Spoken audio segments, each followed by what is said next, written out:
Teaching, leading, and learning in unprecedented times demands change. We're teaching students in broken systems, still using models that don't meet their needs. But we don't have to operate this way. Being the New Jersey State Teacher of the Year has taught me that when in a position of privilege, we can share our access to power. Therefore, although honored to deliver this keynote address to the statewide conference, I yield my time to the students of New Jersey. You'll hear from New Jersey's future about their vision for more equitable schools. For us to put equity in action, it is paramount that we center student voice. Equity is about allowing each student and each person to be respected, heard, and valued. It's about meeting each person at where they're at and allowing them to grow and become who they're meant to be. It's not about blanket initiatives. It means giving students the space to talk about their human experience, allowing them to talk about their gender identities, sexual identities, racial identities, and see how they fit into a larger community that we've built. It's allowing each and every student to have their own journeys and respecting that journey and moving forward from there. Now, educational equity depends on fairness and inclusion, and they usually depend on each other for each school system success. Now, some ways to have educational equity: greater diversity in all the schools, set expectations and standards high, aligning school achievements with teachers and students, funding, and as well as supporting college attendance and completion as well. My vision for equitable schools are those that are not afraid to be open and honest and empathetic with their students and teach students that they can be like that in the real world. Schools shouldn't be shying away from talking about tough subjects like mental health and a history of racism in our country. We need to embrace it and we need to work past it. Education is the best way to do that. The best thing schools can do for us right now is to give us a seat at the table. It's to create safe spaces where students and teachers can engage in conversations about controversial and uncomfortable topics like race, gender inequality, mental health. It's to spend the first 3 to 5 days back in school to create relationships with teachers and not just jump straight into the curriculum.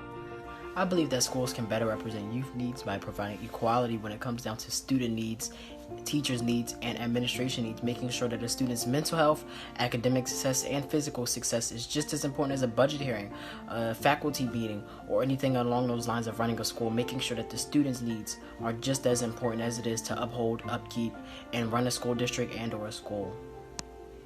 Not everything that is faced can be changed, but nothing can be changed until it is faced. While there is always a possibility of failure, we can't allow that to hinder us from the equal possibility of success. My vision of change is making school a safe place for all students. Whether that's modifying curriculum to include minority voices or programming on racial sensitivity, we all must persevere and do our part to listen and respect student concerns and experiences so that we can work together towards true equity. I believe that equity in schools means giving all minorities representation in our curriculums, not just brief mentions. To me, this means LGBTQ+ sex education, history lessons inclusive of people of color, and highlighting mental health as a real and serious issue that people of all ages face. When our curriculums speak for the majority, there are typically people left out, students left with questions. I feel that our schools could better represent our youth by incorporating more LGBTQ history into the curriculum. So many of our youth are members of the LGBTQ community, and I feel that it's essential for these students to feel that they are important enough to be talked about and represented in their schools, since that is where they spend so much of their time. Bringing about a change such as this one will only help to spread more awareness and positivity and help making sure that every student, especially students that are LGBTQ, to feel more comfortable and that they have a place of belonging in their school. One thing that schools can do to help me would be to have more diversity in their curriculums, especially in classes like English and history. The textbooks that we have for those classes, and even just the regular books we're assigned to read, do not do people of color justice, and they don't do the LGBTQ community justice at all. As we've seen in today's society, African American men and women are still being discriminated against and killed for the color of their skin. However, in school we are often taught this only happened to people of color many years ago in the past. Therefore, I believe that schools should begin teaching their students more recent and up-to-date history regarding what people of color have been going through. Hopefully, by teaching kids the more recent events in the world, we will be able to better ourselves for the future. Racism isn't just a black or white issue, nor is it a thing of the past. It's an issue that we all have to deal with, regardless of our race or our age. Everyone needs to be able to have conversations about these topics, but these conversations need to be open and responsible. Educating students requires us to be honest about the issues that minorities face, but we also have to combat misconceptions and amplify minority voices.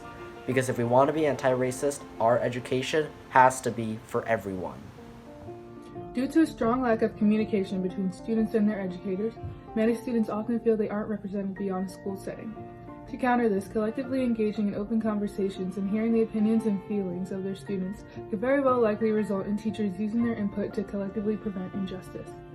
Change can also most effectively be made through education, with lessons focusing on all sides of history to avoid shielding the youth from the truth and broadening their perspective on pressing issues. Schools can be made equal for all students if educators will make it clear that they will not tolerate discrimination at any level and that disciplinary action will follow inappropriate behavior. By teaching all students more diverse units of study, including learning literature from non-American authors or people of color, along with learning the history of different cultures and races. This will allow students to become more aware of the world around them. Schools need to ensure that all students, regardless of color, race, ethnicity, sexuality, gender identity, or religion, are treated with respect and equality through the eyes of all. My vision for fair schools are schools that teach Black history all year round instead of mainly in February, because I don't think that we're educated about Black people's past and their accomplishments as much as we should be, and Black history is American history. El racismo es una enfermedad que afecta a nuestra nación, estado y sistema educativo. Yo tengo la fortuna de estudiar con otros estudiantes que se parecen a mí, y no todos los estudiantes tienen esta misma oportunidad, especialmente los estudiantes de color.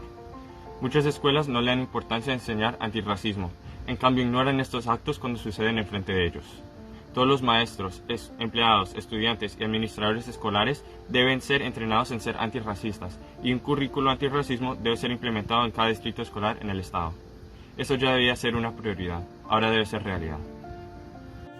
Students shouldn't have to wait until high school to learn about racism in America.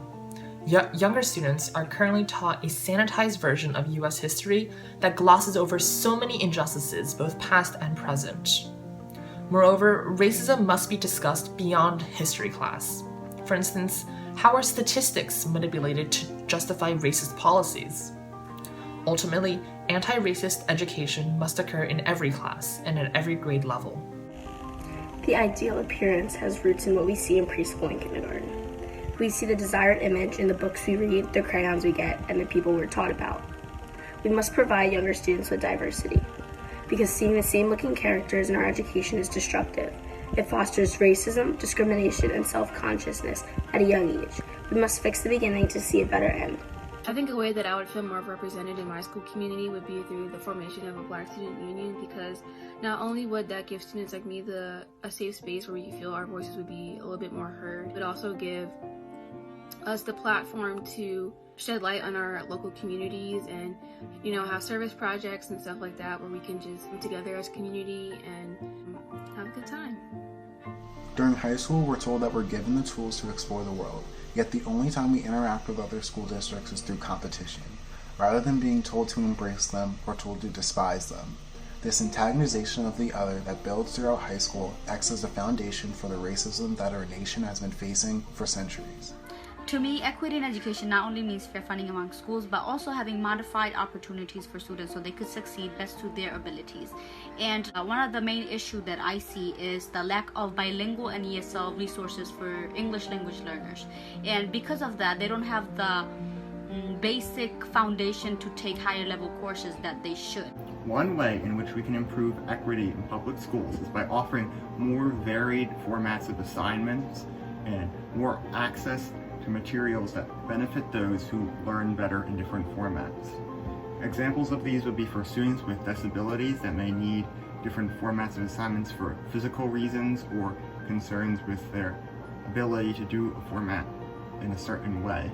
And this will better offer them opportunities to learn. If schools found a way to teach students certain life skills such as public speaking or how to manage money properly, it would result in students feeling more confident after graduation. And not everyone's fortunate enough to have someone to show them these things, so if the school could do it for them, it'd be really helping out the kids in the long run. I believe believe schools can better represent our youth today by instilling mentoring programs. Mentoring programs are beneficial because not all students receive the motivation and support that they should at home, and in doing so at school, you allow them to grow confident in themselves and allow them to believe in themselves so they can get where they want to be and be the successful students that they are. One major way that I feel like schools can represent me and cater to the needs of teens today is by prioritizing political literacy. One thing we often forget is that we should know our rights from the earliest age, and that many things that we talk about in the realm of politics or social movements aren't always common knowledge. So making sure that students understand the terms, understand the groups, and also the history behind everything that is discussed, whether now or in the future, is very vital to being informed in and outside of the classroom. I think schools can represent me and my youth better by teaching us that there are no specific genders to jobs, meaning a woman can work in mechanic and men can become teachers. One thing I would bring up about fairness in New Jersey schools is the dress code. I know that not all girls get dress coded the same way, particularly those who aren't, I hate to say this, but skinny white girls. And I've had friends who've dealt with this in the past and throughout their high school career who haven't been dress coded fairly, and I do think it is an issue that needs to be talked about. In order to promote menstrual equity, schools should provide menstrual products in the bathrooms free of charge. On top of that, to reduce period stigma, when teaching young girls about periods and their developing bodies in health class early on, instead of separating the sexes into boys and girls, they should teach it all in one classroom and thus welcome people to talk about it. I would love for kids of blended families to be more represented, whether it's through books that we read or simply open conversations in classrooms. It would make us feel less alone and fulfill a sense of community that we all crave. We need an education system that's adaptable for different people with different circumstances. A child who lives in a toxic home, or a child who needs to work to support their family, or a child whose life has presented them unique obstacles should not view school as an additional burden. They should view school as a hope for the future. I challenge the Department of Education to push for programs that emphasize inter-district relationships and collaborations, to ensure that future students see their fellow peers as allies and not enemies. I believe our schools can better represent ourselves if they encourage us to do activities and projects, competitions, and etc. outside of our own school. Sometimes there's so many opportunities to do out there, but we don't even know that they exist. So it definitely helped if teachers and staff encourage us, especially us minorities, or sometimes are afraid to step out of our comfort zone. But if we have that helping hand, it could definitely develop our confidence and knowledge gain as well. I believe what makes a school more equitable is embracing the fact that not everyone is equal, and that our differences do set us apart. However, they are a crucial part in igniting change in our school communities. So with that being said, I believe it's important for schools to implement a stronger and more diverse curriculum, which can include multicultural history lessons, in-depth class discussions, which can create a safe haven for students to voice their opinions freely and unapologetically, and to have tasks and or activities that discuss current event issues regarding minority groups. Schools have the capability to strengthen a student's understanding of their own identity, and I believe they ought to utilize it to the best of their ability. I also feel like teachers should hold high standards for students of color and push us to be the best versions of ourselves that we can be, and believe in us no matter what, because we can do anything anyone else can do. If you want to have better, more accepting people in the future, you have to have better, more inclusive curriculums now. I also believe that socio-economic disparities in low-income area plays a big role, because in those areas students are not getting what they need, such as teachers and equipments and facility.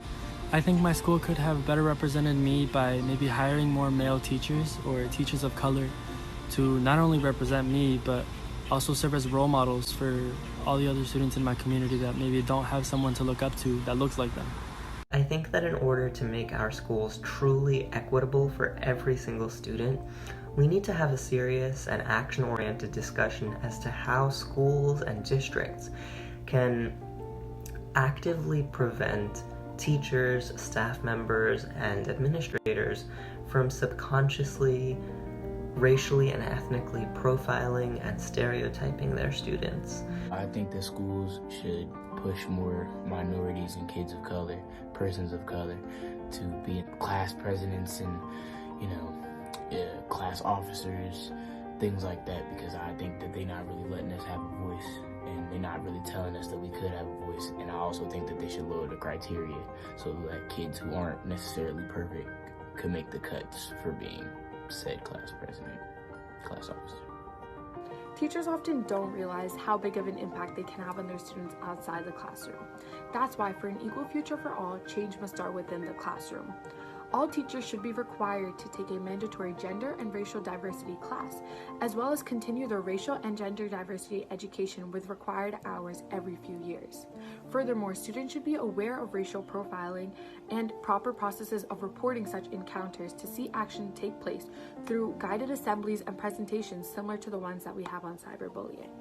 And most importantly, to continue these conversations throughout the entire year, because we want to learn and incorporate real-world topics and real-world issues into our classrooms. We want to learn how to research these issues. We want to learn how to respectfully talk to someone who has a different opinion. So teaching us that and giving us the tools to do that is the best thing schools can do right now. As a future educator, I believe it's important to be taught how to address your future students' linguistic, cultural, and behavioral needs in order to make the most positive impact on not only your students' lives, but also in this school's community. We too need to be comfortable having these conversations so that we can advocate for all of our students. My vision for fairer schools includes educators who are well-read, eager to learn and grow, and inclusive of all student backgrounds. My vision for fairer schools would also allow for student-centered learning, letting students have autonomy over their class assignments and projects so that they reflect where each one of them is coming from, embraces the culture with which they self-identify, and highlights each of their unique strengths. The human race comes with different genders, ethnicities, languages, races, and way of thinking. Yet somehow we have accepted a one-size-fits-all education system to accommodate different people. As we evolve technology, architecture, political, and social views to serve different groups, we must evolve our approach to educating people. In order for our schools to be truly progressive places of learning, we need to make sure that every single student feels welcomed and valued simply for being them. Our students' vision for educational equity can be our reality. One of the most valuable lessons I've ever learned, I learned in high school. Coach Worthington, one of the few Black male educators I had growing up, relentlessly reminded his students, don't talk about it, be about it. So I ask you, what are we about? Our students are calling for fairness, access, and opportunity. And if we want to build stronger and fairer schools, there are 1.4 million reasons why we must make it happen.